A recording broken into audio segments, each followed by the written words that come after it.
Hello friends, मैं स्वागत करता हूँ अपने यूट्यूब चैनल पर। और आज हम जिस टॉपिक को पढ़ेंगे उसका नाम है आर्टिकल्स। पिछले क्लासेस में मैंने नंबर्स और जेंडर्स को पढ़ा चुका है और आज जो हम टॉपिक पढ़ेंगे उसका नाम है आर्टिकल। ठीक है दोस्तों, ऐसे तो वैसे आर्टिकल से क्वेश्चन आपको देखने को मिलेगा, क्योंकि आपको आधुनिक व्याकरण में इसका बहुत महत्व है। ठीक है, देखिए इसका डिटेलिंग अध्ययन करेंगे। ये 3 पार्ट में बनेगा। एक में आपका ए एन का यूज़ बताऊंगा, एक में आपको मैं बताऊंगा द का यूज़ बताऊंगा, और एक में बताऊंगा कहाँ कहाँ आर्टिकल नहीं लगता। ठीक है, ये 3 पार्ट्स में बनेगा। उसके बाद जो 4th पार्ट आएगा वो आपका नंबर, जेंडर एंड आर्टिकल तीनों का मिक्स करके ऑब्जेक्टिव होगा। ठीक है, तो चलिए दोस्तों क्लासेस को स्टार्ट करते हैं। तो यहाँ देखिए,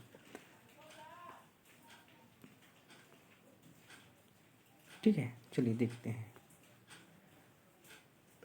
आधुनिक अंग्रेजी व्याकरण में आर्टिकल्स को डिटर्मिनर्स के अंतर्गत रखते हैं। डिटर्मिनर्स के अंतर्गत रखे जाता है। ठीक है, इसके अंतर्गत ऐसे शब्द आते हैं जो कि नाउन के पहले लगते हैं, मैंने ये लगेगा उसके बाद नाउन न दिखेगा। यहाँ देखिए डिटेल में करते देखते हैं। ठीक है, तो चलिए डिटेल में कर देते हैं इसके बारे में डिस्प्लेन। ठीक है, एक्सप्लेन करते चलेंगे हम लोग। ये देखिए, डिटर्मिनर्स ये वे शब्द होते हैं जो ये निश्चित करते हैं कि इनके बाद कोई नाउन का प्रयोग किया जा रहा है। ठीक है, तो डिटर्मिनर्स का मतलब पता चल गया कि नाउन, इसके बाद कोई ना कोई नाउन आएगा। तो ये आर्टिकल्स भी वैसे ही है जिसके बाद कोई ना कोई नाउन देखने को मिलेगा आपको। ठीक है, तो चलिए करते हैं स्टार्टिंग फिर से, अपनी क्लास को आगे बढ़ाते हैं। चलिए ये देखिए, यहाँ देखिए काइंड्स ऑफ आर्टिकल्स। ठीक है, काइंड्स ऑफ आर्टिकल कहने का अर्थ ये है कि इसके कितने प्रकार के आर्टिकल सबको देखने को मिल रहे हैं। ठीक है, तो देखिए यहाँ देखिए इंडिफिनिट आर्टिकल्स। इंडिफिनिट आर्टिकल्स मतलब अनिश्चित आर्टिकल या अनुच्छेद। अनिश्चित मतलब जो क्या है, कोई निश्चित ही नहीं है इसका। ठीक है, मतलब कहीं भी रख सकता है। लेकिन ये आपका डेफिनेट जो आर्टिकल है ये आपका केवल और केवल एक निश्चित स्थान या निश्चित जगह या निश्चित नाउन के लिए लगेगा। ठीक है, जो फिक्स्ड रहेगा। ठीक, सॉरी, चलिए तो देखते हैं हम लोग कैसे कर रहे हैं। तो है यहाँ देखिए, ये आपको अनिश्चित अनिश्चित तो पता चल गया, तो मैं इसके यूजेस बताऊंगा। आज के पार्ट में सिर्फ ए और एन का यूज़ हम देखेंगे। ठीक है, तो देखिए uses of article a an an. ठीक, ए और एन का यूज़ देखते हैं। ठीक है, तो चलिए देखते हैं क्या होता है। तो ए का प्रयोग, यहाँ देखिए ए का प्रयोग शब्द के उस शब्द के पहले किया जाता है जिसका उच्चारण कॉन्सोनेंट, ये आपको याद रखना है, कॉन्सोनेंट व्यंजन से शुरू होता है। अब ये व्यंजन से शुरू होता है मतलब, तो ये आपका इंग्लिश ग्रामर का व्यंजन से नहीं दोस्तों, है ना। ये जो कॉन्सोनेंट है वो आपका हिंदी के ग्रामर, मतलब ये आपका, एक मिनट, है ना, ये आपका हिंदी के ग्रामर से जो व्यंजन का उच्चारण होगा, है ना, उसका आए, जैसे क ख ग घ, है ना, क ख ग घ च छ ज यहाँ और त थ द ध न प फ ब म, ऐसे करके ये जो आपका उच्चारण होगा ये आपका क्या होगा, तो वहाँ आपको ए का प्रयोग करना पड़ेगा। ठीक, इस ए का यूज़ करेंगे। फिर देखिए एन का प्रयोग कब होता है, उस शब्द के पहले क्या जाता है, वॉवेल। वॉवेल मतलब वो भी हिंदी, हिंदी लिखना भूल गए ना, जिसका उच्चारण हिंदी के स्वर से होता है, ऐसे लिखना रहेगा। ठीक है, तो हिंदी के वॉवेल मतलब स्वर का उच्चारण होगा, जैसे कि अ आ ई उ ओ औ अम आ। ठीक, यहाँ तक होगा तो आपको ऐसा होगा। ठीक है, तो चलिए देखते हैं आगे फिर कैसे इसका यूज़ होगा। तो यहाँ देखिए मैंने बता दिया है ए एन का यूज़ कैसे होगा। तो ये देखिए, यहाँ देखिए, यहाँ हम लोग बता रहे हैं इस डिटेल में इसका दें। It is a book. यहाँ देखिए ये बुक, बुक आया, आपका हिंदी अक्षर का ब हुआ ना, ब, तो इसमें अ का प्रयोग हुआ है। ठीक है, फिर देखिए next, this is a pen. ये पेन, पेन में प आ गया है ना, तो ये प आ गया, इसकी वजह से हम लोग क्या किए, इसका यूजेस अ का प्रयोग किए। ठीक है। नेक्स्ट देखिए he is an Indian, Indian वेरिया से ही इज़ एन इंडियन, कि वह एक भारतीय है बोल रहे हैं हिंदी उच्चारण। लेकिन यहाँ इंडियन में आई आया और उच्चारण में ई आया, छोटा ही है, बड़ा ही नहीं है ना, ये क्रॉस हो गया, इसको छोटा ही बना दीजिए, ठीक है, छोटा ही है। ठीक, यहाँ देखिए this is an umbrella, umbrella बोल दिया तो आया ना अमहा करके, तो अम्ब्रेला में क्या होगा आपका आया, इसकी वजह से यहाँ एन का यूज़ हुआ। ठीक है, देखिए सम और कुछ इंपॉर्टेंस मैं यहाँ फिर बता दे रहा हूँ आपको, ए एन का यूज़ कहाँ कहाँ करना है करके। तो देखिए यू, यू तो आया आपका हिंदी का स्वर, लेकिन इंग्लिश का, सॉरी इंग्लिश का स्वर आया, लेकिन उच्चारण कैसे हो रहा है, यू हो रहा है ऐसे यू। तो ये अ यूनिट, अ हीरो, ये यू, इसको भी यू बोलते हैं। देखिए यू नहीं, ई सी नहीं बोलते, यू नहीं यू बोलते हैं, ठीक है। हाँ, फिर यूनिवर्सिटी, यहाँ यू आई इसके लिए आ का प्रयोग। फिर यूजलेस, ये U I. One way, Y इसलिए हॉस्टल। ठीक, यहाँ उर्दू, यहाँ देखिए अन उर्दू ऊ आया, हिंदी का ऊ। अन आवर आया, एम्प्लॉई ये आया। अम्पायर, ये भी आ रहा है, अम्पायर बोलते ना, अम्पायर नहीं बोलते। अनफिट है ना, ये हो गया। अनऑक्स, अनऑर्डर, ऑरेटर सर, ऑरेटर। अनहॉनेस्ट, अनऑनेस्ट ना, हॉनेस्ट नहीं, ठीक है। तो देखिए ये आपका मैं बेसिक से उच्चारण पढ़ाता कि कैसे किसका यूज़ होता है, लेकिन क्या करें हमारा सिलेबस वैसे है जिसको हमको कवर भी करना है और आपको समझाते चलना है, तो हम जो जो टॉपिक है ना उसको बताते चल रहे हैं, जो आपका आएगा उसको हम लेते चलेंगे, ठीक है। तो ये हमारा फर्स्ट पेज। चलिए नेक्स्ट पेज पे चलते हैं हम लोग अपना, ये हमारा नेक्स्ट पेज आ गया है, ठीक। ये तो हमारा वैसी यूजेस था, ठीक है। अब देखिए हम लोग क्या देखेंगे इसके बारे में। तो यहाँ देखिए हम इसका फिर यूज़ नंबर रूल, इसका 10 रूल है, 10 से 11 रूल है, इसको बताता चलता हूँ, ठीक है। तो चलिए यहाँ बताया जा रहा है ए और एन का प्रयोग अनिश्चित यानी indefinite singular countable noun. Singular countable noun मतलब एक वचन गणनीय नाउन, संज्ञा, ठीक है, मतलब एक वचन हो उसके लिए किया जाता है। जैसे देखिए there is a girl in the class, a girl बोल रहे हैं मतलब एक गर्ल मतलब एक लड़की है बोल रहे क्लास में, कि वहाँ की क्लास में एक लड़की, ठीक है। नेक्स्ट देखिए यहाँ एक के बात करें, she is a student, she is a student क्यों, क्योंकि सी मतलब एक वचन होता है, इसलिए आपको ऐसा दिया गया है, ठीक है दोस्तों। चलिए नेक्स्ट चलते हैं, नेक्स्ट हम लोग आगे पढ़ते हैं। देखिए तो आगे क्या है, यहाँ पर एक और एग्जांपल देख लेते हैं। It is an apple, an apple मतलब इट का प्रयोग भी एक के लिए किया जाता है और एक वचन के लिए, अगर बहुवचन के लिए कहते हैं ईट से बोलते हैं, ठीक है। तो इट इज़ अन एप्पल, यहाँ भी देखिए इसमें आपको बहुत ज़रूरी है, ठीक है। नेक्स्ट देखिए ही इज़ अन इंडियन, यहाँ भी एन का प्रयोग हुआ है, क्यों, क्योंकि इंडियन ई का उच्चारण हो रहा है प्लस एक का ही इज़ एन, ये तो बोल चुके हैं पहले से, बता चुका हूँ मैं ना। चलिए नेक्स्ट चलते हैं हमारा, ये देखिए यहाँ हमारा मोस्ट इम्पोर्टेंट है, ये रूल नंबर ऑफ सेकेंड। देखिए यहाँ क्या बोल रहे हैं कि यदि सिंगुलर काउंटेबल नाउन के पहले कोई एडजेक्टिव विशेषण बोलते हैं जिसको, या एडवर्ब प्लस एडजेक्टिव का क्रिया और विशेषण क्रिया विशेषण का प्रयोग किया गया हो, तो आर्टिकल का प्रयोग उस एडजेक्टिव या एडवर्ब के पहले करते हैं, ठीक है, ना कि नाउन के पहले करते हैं। ये देखिए नाउन के पहले कैसे बोलो, तो एग्जाम्पल दें, एग्जाम्पल से आप समझ जाएंगे, है ना। यहाँ 3-4 एग्जाम्पल मैं बताऊंगा जिससे आप समझ जाएंगे, ठीक है। देखिए यहाँ क्या बोल रहे हैं, सी इज़ अ गर्ल, यहाँ बोला सिंगल काउंटेबल नाउन बोल दिया, सी इज़ अ गर्ल। अब देखिए यहाँ सी इज़ अ ब्यूटीफुल गर्ल, ये ब्यूटीफुल शब्द आपका क्या आ गया, एडजेक्टिव आ गया, प्लस ये सिंगल काउंटेबल नाउन हो गया, है ना। फिर देखिए सी इज़ अ वेरी ब्यूटीफुल, ये तो एडवर्ब हो गया आपका, ये वेरी हो गया, और ब्यूटीफुल क्या हो गया, एडजेक्टिव होगा, और ये सिंगल काउंटेबल नाउन हो गया, एससीएन बोलते हैं ना, सिंगल काउंटेबल नाउन करके, ठीक है। चलिए नेक्स्ट पे चलते हैं हम लोग,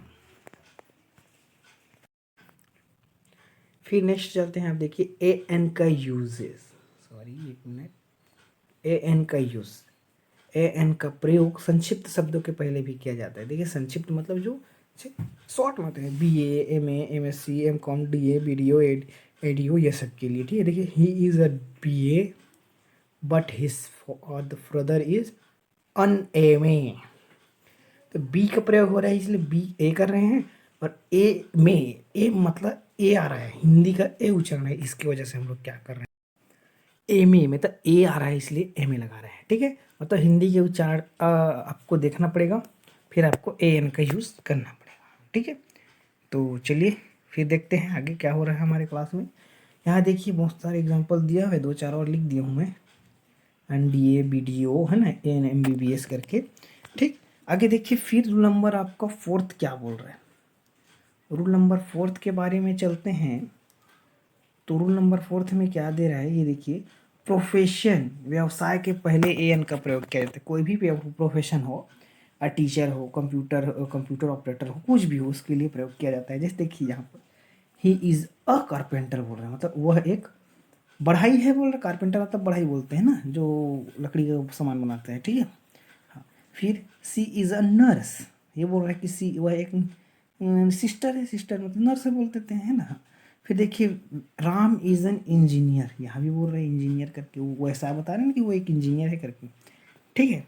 चलिए दोस्तों नेक्स्ट पेज पे चलते हैं हम लोग अपना, ये रहा पेज नंबर 3। यहाँ देखिए रूल नंबर 5 आ रहा है। रूल नंबर 5 ये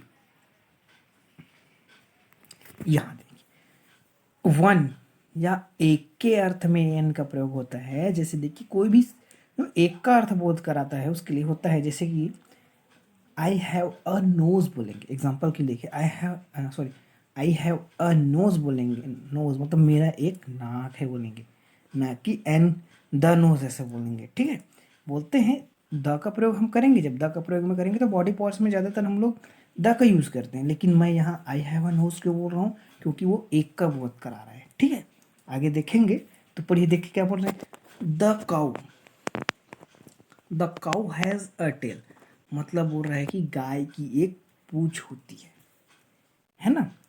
मैन हैज़ अ हेड, मतलब आदमी के एक क्या होते हैं, सिर होता है। इसका बोध कराने के लिए आपको ए एन का यूज करते हैं, ठीक है।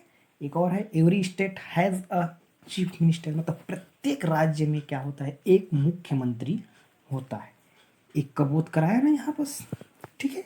चलिए फिर देखते हैं रूल नंबर 6 में क्या बोल रहे हैं। तो यहाँ देखिए रूल नंबर 6 ये बोल रहे हैं कि ईच एंड एवरी, प्रत्येक तथा पर के अर्थ में ए एन का यूज होता है। एग्जाम्पल देखिए, प्रत्येक मतलब प्रत्येक के बोध में, ईच एवरी के बोध में मतलब ये बोध करेगा हर एक में होगा, ऐसा का बोध कराएगा तो आपका इसका यूज होगा। एग्जाम्पल के लिए देखते हैं, she can run 10 kilometres an hour, मतलब वह मतलब जो लड़की है ना सी, वह 1 घंटे में 10 किलोमीटर दौड़ सकती है, ये बता रही है। मतलब ये बता रहे हैं, इसका अर्थ है क्या है कि 1 घंटे मतलब प्रत्येक घंटे, अन आवर मतलब हर 1 घंटे में 10 किलोमीटर वो दौड़ सकती है, ऐसा बोध करा रहा है। इसके लिए यहाँ पर हम लोग क्या कर रहे हैं, ये अन आवर मतलब 1 घंटे में यहाँ हर एक या प्रत्येक का बोध करा रहा है, इसलिए, ठीक है। फिर देखिए rice sells 50 rupees a kilo, जो कि अभी तक हुआ नहीं है ना, 50 रुपीज़ नहीं बिका है भाई अभी तक, 20 रुपीज़ में ही बिक रहा है ना। तो rice sells 50 rupees a kilo, मतलब ये बोल रहे हैं कि 1 किलो आपका क्या है, 50 रुपये में चावल आपका बिकता है, ऐसा बोल रहा है, ठीक है। चलिए फिर देखिए नेक्स्ट रूल्स देखते हैं। नेक्स्ट रूल क्या बोल रहे हैं हमारा, फिर देखिए यहाँ देखिए, एनी सम या असर्टेन, मतलब कोई, एनी मतलब कोई होता है, कुछ भी होता है ना, एनी मतलब कोई, सम कुछ, थोड़ा ऐसा होता है, इसके लिए इसके अर्थ में भी ए एन का प्रयोग करते हैं, ऐसा हम लोग देखेंगे, ठीक है। कैसे देखिए यहाँ पर ए एन का यूज़ कैसे होता है, a Mister Sharma wants to meet the principal, आ का प्रयोग क्यों है, मिस्टर शर्मा, किसी का नाम नहीं लिया है, सिर्फ मिस्टर शर्मा बोला है, इसीलिए हम लोग क्या करेंगे, ए का प्रयोग करेंगे, ठीक। He didn't give me a novel, अब ये नॉवेल की बात कर रहे हैं मतलब पत्रिका, लेकिन क्या ना टाइम्स नाउ या भारत टाइम्स, इंडिया टाइम्स, ऐसा कुछ नहीं बोला है, ठीक है, सिर्फ इसलिए बोल रहे हैं, ठीक। चलिए नेक्स्ट देखते हैं रूल नंबर 8वां हम लोग, क्योंकि ये 10 है, 10 का इसलिए जल्दी जल्दी करना पड़ रहा है, सॉरी है ना। आप इसको एक बार फिर से देख लेना, समझ नहीं आएगा तो। ये देखिए रूल, क्लास रिप्रेजेंटेशन, मतलब जाति बताने के लिए भी हम लोग क्या करते हैं, ए एन का यूज़ करते हैं। एग्जाम्पल देखिए, an elephant is a huge animal. ये अन का प्रयोग क्यों किए, क्योंकि एलिफेंट ई आ रहा है इसलिए। ह्यूज क्यों बोले, क्योंकि इसमें भी एज का प्रयोग है। एनिमल मतलब यहाँ बताया जा रहा है कि हाथी एक क्या है, बड़ा प्राणी है, ठीक। नेक्स्ट देखते हैं, यहाँ देखिए, पीकॉक इज अ बर्ड, यानी पीकॉक मतलब क्या है, एक जो मोर होता है ना, वो क्या होता है, एक बर्ड है बोल रहा है, ठीक है। पक्षी की बता रहे कि जाती है पक्षी करके। A cow is a useful animal, यहाँ भी बता रहा है कि काउ क्या है, एक यूजफुल मतलब प्रयोग करने वाले प्राणी है, एनिमल मतलब जीव है बोल रहा है, ठीक है। चलिए नेक्स्ट देखते हैं, फिर देखिए यहाँ देखिए नेक्स्ट रूल देखिए, एक्सक्लामेटरी सेंटेंस, एक्सक्लामेटरी सेंटेंस वाट, एक्सक्लामेटरी विस्मयादि बोधक वाक्य में वाट और हाउ के बाद एसएन के पहले हम लोग किसका प्रयोग करते हैं, ए एन का प्रयोग करते हैं। देखिए ए एन का प्रयोग कैसे करेंगे, तो यहाँ देखिए वाट अ प्रिटी डॉल, यहाँ देखिए यहाँ पास मैंने गलत कर दिया, ये आपको एक्सक्लामेटरी सेंटेंस का जो ये वाला चिन्ह आता है ना, 1 मिनट है ना, वो चिन्ह नहीं लगाया मैंने, यहाँ मिस्टेक हो गया, मेरे से ऐसे करके ऐसे सब में ऐसे लगेगा, ठीक है, यहाँ प्रिंटिंग मिस्टेक है। चलिए देखते हैं यहाँ क्या हो रहा है। तो what a pretty doll, doll pretty doll मतलब इसकी वो करो तो ये ए का प्रयोग हो रहा है, ठीक है ना। ये what a how fine a night, यहाँ भी नाइट है एक के प्रयोग में। हाउ टाल अन एक्टर, मतलब ये एक्टर की विशेषता बता रही है कि कितना लंबा है, ठीक। चलिए नेक्स्ट देखते हैं, हमारा नेक्स्ट पॉइंट है ये, जब वाक्य में है ना, जब वाक्य में वर्ब का प्रयोग किया जाए, नाउन के रूप में करें, तो उसके पहले भी एन का प्रयोग करते हैं। वर्ब मतलब क्रिया का प्रयोग भी नाउन के रूप में करते हैं तो आता है। जैसे देखिए, she went for a walk, यहाँ वॉक मतलब क्या होता है, चलना, इवेंट मतलब जाना होता है, तो ठीक है। यहाँ पर the queen has gone for ride, ride मतलब भी क्रिया है ना, ठीक। चलिए नेक्स्ट चलते हैं हम लोग, ये फोर्थ है हमारा, है ना, इस फोर्थ है, लास्ट है, इसके बाद हम लोग कंप्लीट हो जाएगा ये। देखिए यहाँ क्या बताया जा रहा है, देखते हैं, है ना। तो यहाँ देखिए क्या, किसी निश्चित व्यक्ति की विशेषता के संबंध में जब किसी अन्य की तुलना की जाती है तो उसे अ एन का प्रयोग किया जाता है। मतलब कहने का अर्थ है कि जैसे कि किसी की, जैसे विक्रमादित्य, विक्रमादित्य से किसी की तुलना किया जाए, गांधी से किसी की तुलना किया जाए, तो हम लोग क्या कहते हैं, उसको ए एन का प्रयोग करते हैं। जैसे ही इज़ अ गांधी, ये बोल रहे ही इज़ अ गांधी, मतलब कि वह एक गांधी के जैसा है, तो गांधी की तुलना कर रहे, गांधी से तुलना कर रहे बड़े व्यक्ति या आदमी से, है ना, ठीक है। या लक्ष्मीबाई बोल रहा है या हिटलर बोल रहा है, तो इसका अर्थ यह है कि उसकी तुलना कर रहा है, तो वहाँ भी ए एन का प्रयोग करेंगे, ठीक है। रूल नंबर 12 देखिए, ये देखिए यहाँ क्या बोल रहे हैं, फ्रेजेस मतलब मुहावरा और लोकोक्ति आते हैं ना इंग्लिश में, उसके हमें भी ए एन का यूज़ होता है। जैसे देखिए, go for a walk, go into a coma, make a change, make a fun, make a noise, give a chance, give a warning, ऐसे बहुत सारा आता है मुहावरे उक्ति जिसमें हम लोग इसका प्रयोग करते हैं, ठीक है। और देखिए यहाँ भी दिया है एक और, ये लास्ट है, सामान्यतः है ए एन का प्रयोग uncountable nouns, plural countable noun तथा अकेला एडजेक्टिव या जो बिना नाउन के हो उसके पहले प्रयोग नहीं किया जाता। यहाँ देखिए नहीं का बोल रहा है, मतलब प्रयोग नहीं करते। देखिए अनकाउंटेबल नाउन जो कि गणना हम लोग कर नहीं सकते, जैसे वाटर हो गया, वाटर का क्या गणना करेंगे, नहीं ना, हालांकि किलो में करते हैं लेकिन ऐसे गिन तो नहीं सकते 1 2 3 4 करके, ऐसा बोल रहा है, ठीक है। फिर अकेला एडजेक्टिव, जो कि अकेला विशेषण हो, जो जिसके पहले कोई नाउन नहीं हो, तो हम लोग करते हैं। जैसे देखिए, a gold is a costly metal, देखिए हम लोग यहाँ देखिए, मैं आपको यही तो बताऊंगा कि कैसे करना है हम लोग को, है ना। तो यहाँ देखिए, a gold is a costly metal, तो ये अ का प्रयोग हम लोग यहाँ नहीं करेंगे, क्योंकि गोल्ड को हम लोग गिन नहीं सकते दोस्तों, इसलिए वाक्य गलत है हमारा, gold is a costly metal हो जाएगा, ठीक है। पीपल ड्रिंक वाटर, यहाँ ए का प्रयोग नहीं करेंगे, people drinks water, drink water से लेंगे। अ चिल्ड्रन आर नॉटी, तो ये ए का प्रयोग यहाँ भी नहीं होगा दोस्तों। चिल्ड्रन मतलब क्या है, बहुवचन है और हम गिन नहीं सकते हैं, बच्चा एक होता तो गिन लेते, चिल्ड्रंस हो गए बहुत सारे, है ना। फिर देखिए a cow gives us milk, तो काउस लिख दिए ना, इसलिए यहाँ ए का प्रयोग नहीं होगा दोस्तों, ठीक है, सिर्फ काउ गिव्स मिल्क होगा। सी इज एन इंटेलिजेंट, ये इंटेलिजेंट ये क्या है आपका विशेषण है, और यहाँ इसके पहले गर्ल्स या बॉयज़ कुछ नहीं आया है, गर्ल्स या वुमेन कुछ नहीं आया है, इसलिए यहाँ एन का प्रयोग नहीं होगा दोस्तों, कतई नहीं होगा। जय इज़ अ नॉटी, तो जय इज़ अ नॉटी गर्ल आता ना, तो यहाँ यह का प्रयोग होता है, नॉटी है इसलिए यहाँ नहीं होगा, ये भी क्या आपका विशेषण है, एडजेक्टिव्स है, ठीक है। देखिए आज का हमारा क्लास यहीं तक कंप्लीट होता है दोस्तों। अगर ये आपको वीडियो आपको पसंद आए तो चैनल को लाइक कर दिए, शेयर कीजिए दोस्तों तक, ताकि आपका एसआई अभी आने वाला है, प्यून आने वाला है ना, आपका हॉस्टल वार्डन आने वाला है, इन सब में आपका काम है, इसलिए मैंने ये वीडियो बनाया है। अगर चैनल पसंद आए चैनल को लाइक शेयर सब्सक्राइब जरूर करें। धन्यवाद दोस्तों।